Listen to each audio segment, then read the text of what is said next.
تھکی ہے فکر رساں مدح باقی،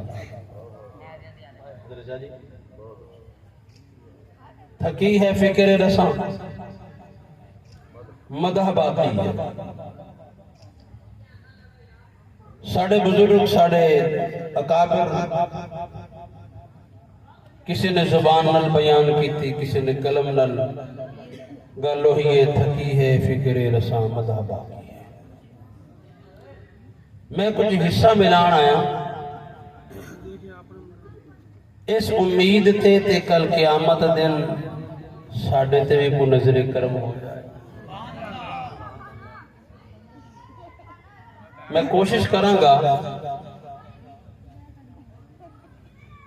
کہ میں حضور علیہ السلام دی او شان بیان کران جے دی نال دی شان مخلوق کچھ کوئی بیان نہیں کر سکیا، اور او شان حضور دی صرف رب ذوالجلال نے بیان کی دیئے اور کوئی کر بھی نہیں سکتا۔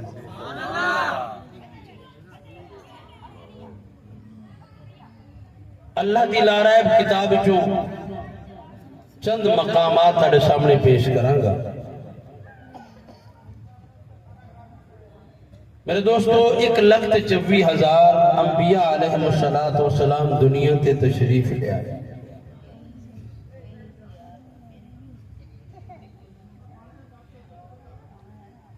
ہر نبی کو اللہ تعالیٰ نے نبوت کا تاج پہنایا، لیکن جتنے بھی پیغمبر رسول نبی دنیا تے آئے سب دی رسالت بھی محدود، سب دی امت بھی محدود، وقت بھی محدود، علاقہ بھی محدود، شریعت بھی محدود۔ کسی نو ایک قوم دا نبی بنایا گیا، کسی نو قبیلے دا بنایا گیا، کسی نے کوئی صوبے دا، کسی نو ملک دا،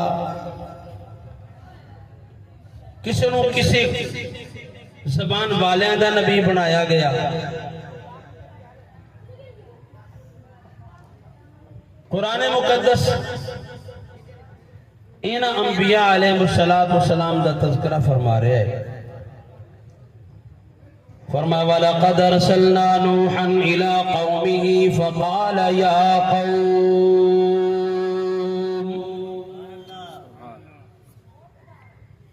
البتہ تحقیق بھیجیا اسی نوح علیہ السلام نو نبوت دا تاج پہنا کے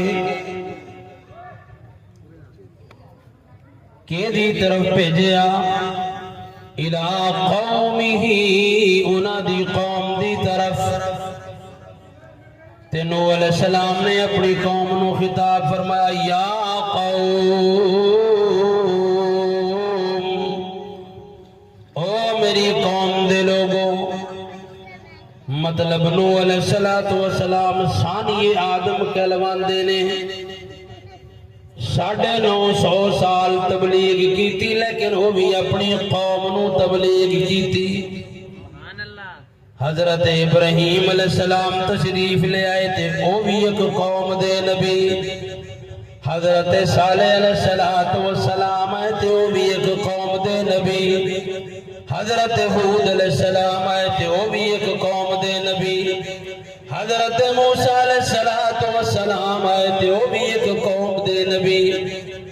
حضرت عیسیٰ علیہ السلام آئے تھے، وہ بھی ایک قوم دے نبی۔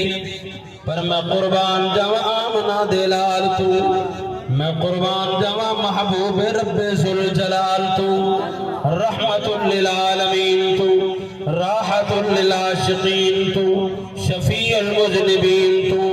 اللہ نے اپنے محبوب پیغمبر نو دنیا تے جدوں مبعوث فرمایا تے فرمایا سونیا تو اپنی زبان مبارک نال اعلان فرما